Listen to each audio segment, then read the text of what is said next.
Baik, Assalamualaikum warahmatullahi wabarakatuh. Selamat malam teman-teman semua. Jadi yang pertama marilah kita ucapkan rasa syukur kehadirat Allah Subhanahu wa taala yang telah memberikan kita kesehatan dan kesempatannya sehingga kita dapat berkumpul dan melaksanakan tugas presentasi mata kuliah metabolisme komponen pangan. Jadi kami juga ucapkan terima kasih kepada Pak Mursyid selaku dosen pengampu mata kuliah metabolisme komponen pangan telah memberikan arahan dan tuntunannya dalam mengerjakan tugas ini. Jadi langsung saja, kami dari kelompok 4 kelas R2, Prodi Teknologi Hasil Pertanian Universitas Jambi, dengan nama kelompok Putih Dwi Nurhaliza dengan NIM J1A1200008. Hadir. Dan saya sendiri Muhammad Damar NIM J1A1200024.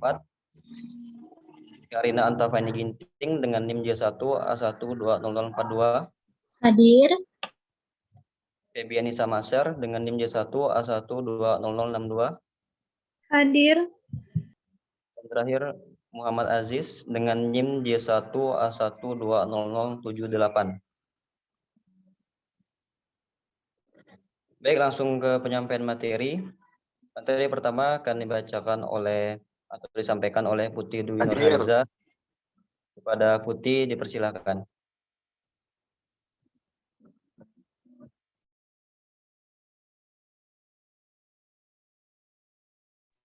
Terima kasih kepada moderator. Yaitu kami akan membahas tentang mineral mikro. Pertama-tama kita akan mengetahui tentang mineral. Mineral adalah gizi yang diperlukan oleh tubuh manusia untuk mendukung proses tumbuh dan berkembang dalam jumlah yang sedikit. Mineral merupakan nutrisi atau zat yang sangat penting bagi tubuh dan merupakan salah satu indikator penentu kesehatan tubuh. Berdasarkan banyaknya mineral itu dibagi menjadi dua, yaitu mineral makro dan mineral mikro. Pengertian dari mineral mikro yaitu mineral yang diperlukan dalam jumlah sangat sedikit dan umumnya terdapat dalam jaringan dengan konsentrasi yang sangat kecil. Mineral mikro merupakan mineral yang jumlah kurang dari 100 mg per hari. Secara keseluruhan, jumlah mineral mikro dalam tubuh kurang dari 15 mg. Mineral mikro termasuk mineral esensial.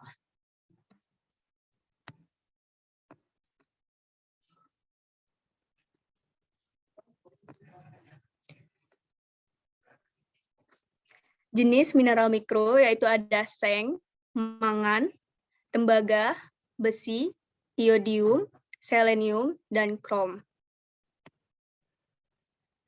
Fungsi mineral secara umum yaitu pertama, kofaktor dalam aktivitas enzim-enzim, kedua, keseimbangan ion-ion mineral, ketiga, pemeliharaan keseimbangan asam basa, keempat, transfer ikatan-ikatan melalui membran sel, dan kelima, pemeliharaan kepekaan otot dan saraf.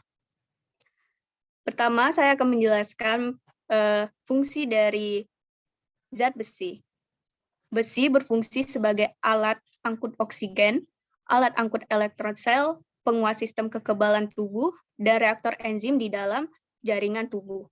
Selain itu, zat besi ini juga berfungsi mengatur molekul hemoglobin, di mana hemoglobin bertanggung jawab untuk mendistribusikan oksigen dari paru-paru ke seluruh jaringan tubuh.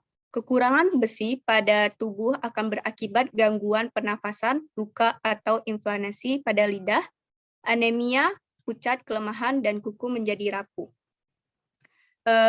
Pada usia dini, anak-anak yang kekurangan zat besi ini akan menyebabkan gangguan kognitif dan fisik serta meningkatkan resiko kematian. Sumber baik zat besi yaitu makanan hewani seperti daging, ayam, ikan. Sumber baik lainnya adalah telur, serealia tumbuk, kacang-kacangan, dan sayuran hijau. Kedua yaitu iodium. Iodium merupakan konstituen hormon tirosin, yaitu hormon yang disekresikan oleh kelenjar tiroid. Iodium di dalam tubuh sebagian besar terdapat dalam kelenjar tiroid yang jumlahnya sebanyak 70-80%. Iodium juga dapat mencegah penyakit gondok, Sumber iodium dapat diperoleh dari udang, ikan laut, kerang, ganggang laut, dan seafood merupakan sumber iodium terbesar. Iodium dibutuhkan oleh kelenjar tiroid untuk memproduksi hormon tiroid. Hormon tiroid berperan dalam beberapa fungsi tubuh, seperti sistem imun, kesehatan tulang, dan perkembangan sistem saraf pusat. Pada ibu hamil, kekurangan iodium atau hormon tiroid ini dikhawatirkan bayinya akan mengalami kreatinisme, yaitu tinggi badan di bawah rata-rata atau boncel yang disertai dengan keterlambatan perkembangan jiwa tingkat kecerdasan. Dan ketiga yaitu ada mangan. Mangan adalah kofaktor enzim dalam proses metabolisme, reproduksi, pertumbuhan, memproduksi hormon seks, membantu metabolisme, dan mengoptimalkan penggunaan vitamin E.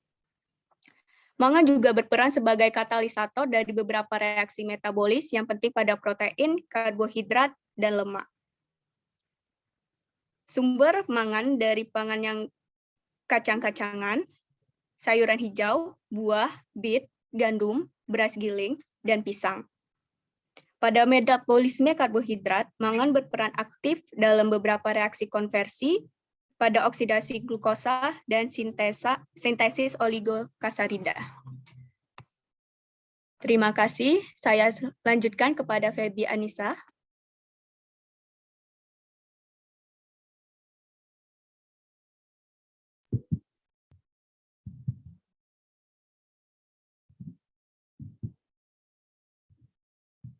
Selanjutnya ada tembaga.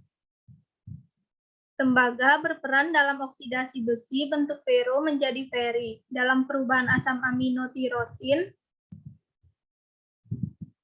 menjadi melanin dan berperan juga dalam pengikatan silang kolagen dan diperlukan untuk menjaga kekuatannya. Tembaga merupakan zat mikro dalam tubuh yang selalu bekerja bersama seng, molibden, belerang, dan vitamin C. Kekurangan tembaga dapat mengganggu pertumbuhan dan metabolisme. Di samping itu, terjadi demineralisasi tulang-tulang, bayi gagal tumbuh kembang dengan serum albumin rendah, gangguan fungsi kekebalan, dan anemia pada anak-anak menderita malnutrisi. Sumber tembaga bisa diperoleh dari tiram, coklat, serealia, daging unggas, biji-bijian, dan kacang-kacangan. Sumber makanan utama adalah daging, kemudian tiram, dan kacang-kacangan. Selanjutnya ada zinc. Zinc terdapat pada hati, pankreas, spermatozoa, kulit, rambut, dan kuku. Sumber zinc adalah kacang-kacangan, biji-bijian, gandum, daging, unggas, ikan laut, keju, susu, serealia, dan telur. Zinc berperan membantu pencernaan karbohidrat, membantu metabolisme dalam tubuh, meningkatkan fungsi kelenjar prostat, penyembuhan luka dan luka bakar, membantu pertumbuhan dan perkembangan organ reproduksi. Kekurangan zinc mengakibatkan pertumbuhan badan tidak sempurna, keterlambatan pertumbuhan kematangan seksual, mengganggu pusat sistem saraf dan fungsi otak, mengganggu metabolisme dalam hal kekurangan vitamin A, gangguan kelenjar tiroid, gangguan nafsu makan, serta memperlambat penyembuhan luka. Tidak ada selera atau nafsu makan, kelelahan yang hebat, kerontokan pada rambut, dan menurunnya produksi hormon pada pria.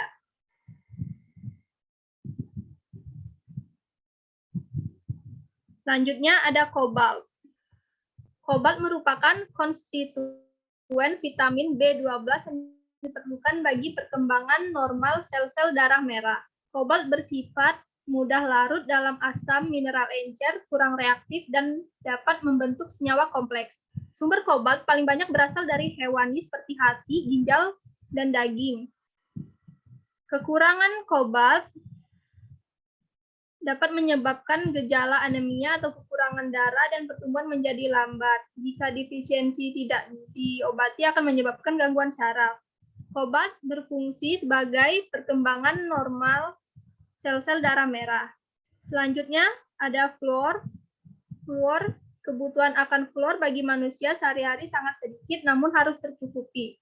Sumber makanan yang mengandung fluor yaitu air putih yang mengalami fluorisasi. Jika kekurangan fluor akibatnya adalah kerusakan gigi dan keropos tulang. Fluor dalam tubuh berfungsi untuk mineralisasi tulang, mencegah osteoporosis, pengerasan email gigi, mencegah gigi berlubang, dan membunuh bakteri mulut penyebab pembengkakan gusi. Selanjutnya ada kromonium. Krom diperlukan oleh hampir semua jaringan tubuh manusia, termasuk kulit, otak, otot, limpa, ginjal, dan testis. Fungsi krom yaitu mengendalikan metabolisme karbohidrat, lipida, dan insulin dalam tubuh. Kromium juga memiliki peran dalam glukosa toleransi, yaitu waktu yang dibutuhkan gula dalam darah untuk kembali pada keadaan normal. Sumber krom antara lain yaitu terdapat pada kandungan kentang, cabai hijau, buah, sayuran, biji-bijian, sereal, hasil laut, dan daging. Kekurangan kromium mengakibatkan penurunan berat badan, konsentrasi glukosa plasma tinggi atau gangguan penggunaan glukosa, dan konsentrasi asam lemak bebas plasma yang tinggi.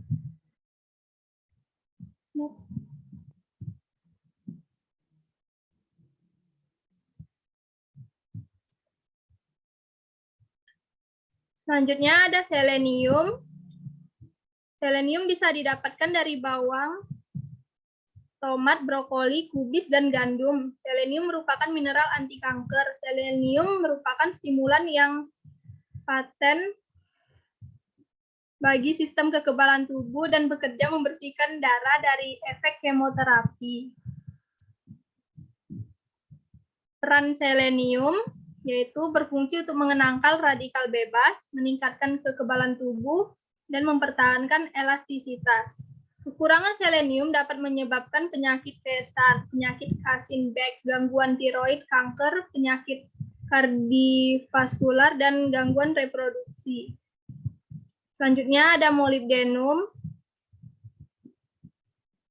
Sumber molybdenum terdapat pada kembang kol, kacang polong, bayam, bawang putih, jagung, kentang, bawang bombay, semangka, wortel, dan kubis.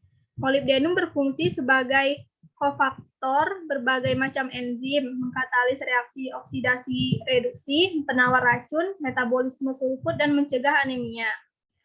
Gejala kekurangan molybdenum yaitu pikiran menjadi kacau, peningkatan laju pernafasan, dan denyut jantung yang dapat berakhir pada pingsan.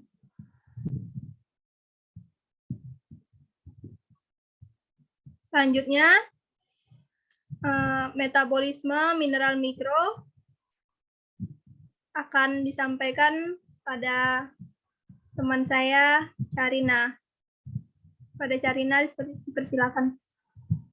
Terima kasih kepada Peggy. Saya akan melanjutkan materi sebelumnya, yaitu sekarang adalah metabolisme mineral mikro. Metabolisme mikro yang akan dibahas pada pertemuan ini adalah metabolisme besi, metabolisme iodium, metabolisme mangan, metabolisme tembaga, metabolisme seng, metabolisme fluor, metabolisme selenium, dan metabolisme kromonium. Yang pertama ada metabolisme besi. Metabolisme zat besi yaitu Fe pangkat 3+ dan Fe pangkat 2+ masuk ke lambung. Lambung merubah Fe3+ menjadi Fe2+ dan kelebihan disimpan dalam bentuk ferritin. Besi akan dibawa ke dalam darah menggunakan alat transport transfersin, dan beberapa zat besi disimpan di jaringan otot dalam bentuk mioglobin. Pembentukan sel darah merah dan hemoglobin terjadi di sumsum tulang belakang. Kelebihan zat besi disimpan dalam bentuk ferritin dan hemosiderin. Hati akan memecah sel darah merah dan transferin akan mengangkut zat besi dalam darah. Absorpsi besi yang efektif adalah bentuk ferro karena mudah larut.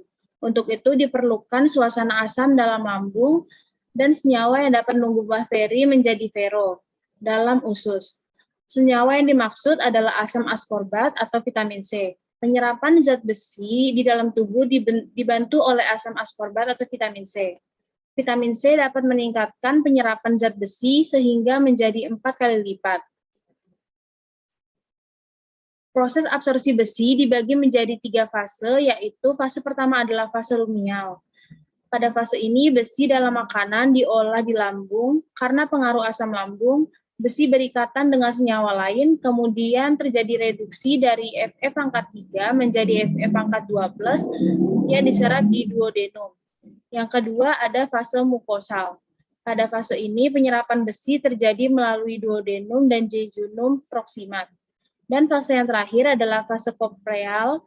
Pada fase ini, proses transfersi besi dalam sirkulasi, utilasi besi oleh sel-sel yang memerlukan, dan penyimpanan oleh tubuh. Selanjutnya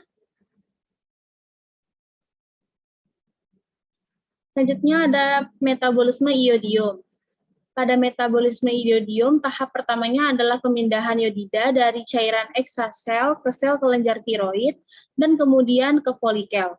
Membran sel mentransfer iodida secara aktif ke bagian dalam folikel. Hal ini dinamakan pompa iodida atau iodine trapping. Oksidase ion iodida membentuk hormon tiroid, yaitu perubahan ion iodida menjadi bentuk iodium teroksidasi, yang kemudian mampu berikatan langsung dengan asam aminotirosin. Proses oksidasi ini mempermudah enzim peroksidase dan hidrogen peroksida yang menyertainya. Tirosin mula-mula dioksidasi menjadi monoyoritironin dan diodotironin. Dua molekul diodotironin bergabung membentuk tiroksin, dan satu molekul idotorinin bergabung dengan satu molekul monoyodotironin membentuk triodotironin. Setelah sintesis hormon tiroid berlangsung, setiap molekul triglobulin mengandung 5-6 molekul tiroksin dengan rata-rata datu molekul triodotironin untuk setiap 3-4 molekul tiroglobulin dan sekitar 18 molekul tiroksin untuk setiap 1 molekul triodotironin. Oksidase ion iodida adalah langkah penting dalam pembentukan hormon tiroid, yaitu perubahan ion iodida menjadi bentuk iodium teroksidasi dan kemudian mampu berikatan langsung dengan asam aminotirosin. Proses oksidasi ini dipermudah oleh enzim peroksidase dan hidrogen peroksidase yang menyertainya. Stadium akhir dari iodinasi tirosin adalah pembentukan dua hormon tiroid yang penting, yaitu tiroksin dan iodotironin. Tirosin mula-mula dioksidasi menjadi monoyodotironin dan diodotironin. Dalam bentuk ini, hormon tiroid sering disimpan dalam folikel selama beberapa bulan. Ternyata jumlah total yang disimpan cukup untuk mensuplai tubuh dengan kebutuhan hormon tiroid selama 1-3 bulan.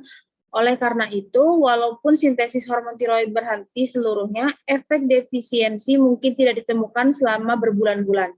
Selanjutnya,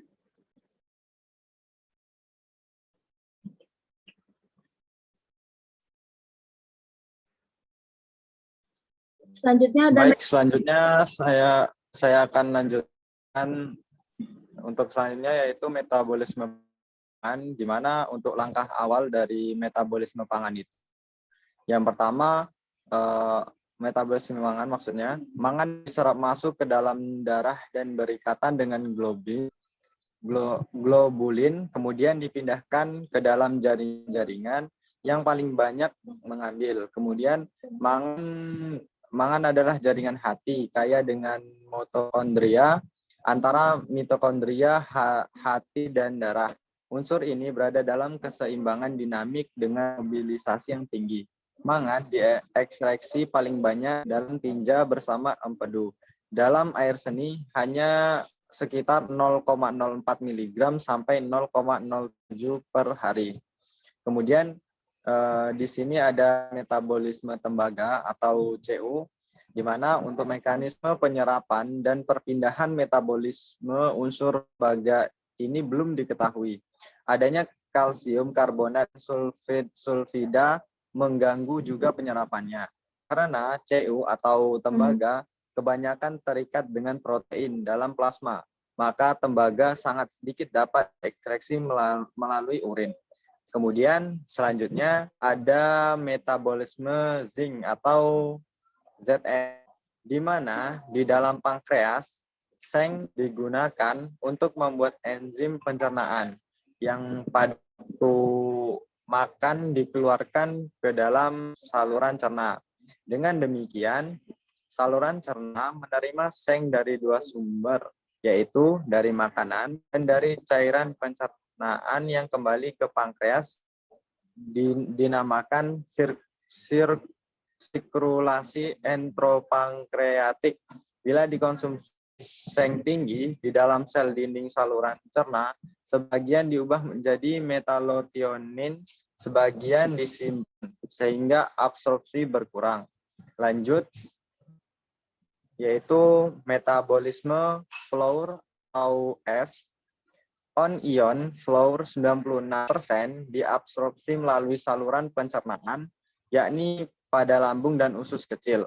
Setelah masuk pencernaan, Flour diabsorpsi selama 30-90 menit, terutama melalui mukosa usus dan lambung. Absorpsi Flour berlangsung lebih cepat bila lambung kosong. Konsentrasi Flour dalam darah akan mencapai puncaknya sekitar 1,5 jam konsumsi Flour dan selanjutnya akan turun. 4 jam kemudian, konsentrasi Flour dalam plasma menjadi normal kembali, yakni sekitar 0,10 sampai 0,15 ppm.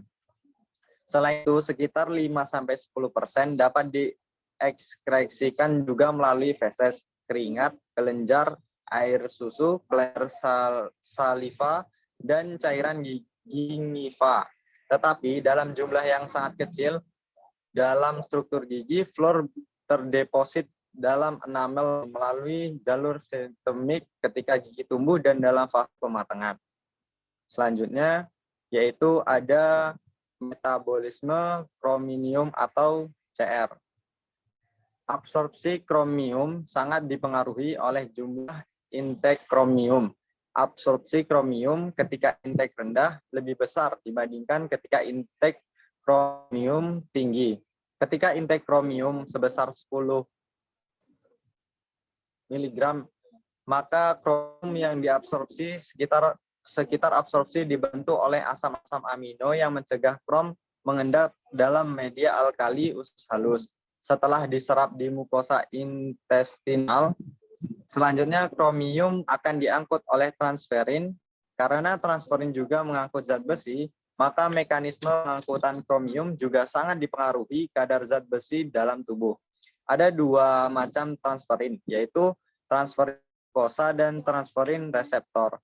Transferin mukosa berfungsi mengangkut kromium yang telah diabsorpsi dan mendistribusikannya ke seluruh sel yang membutuhkan kromium.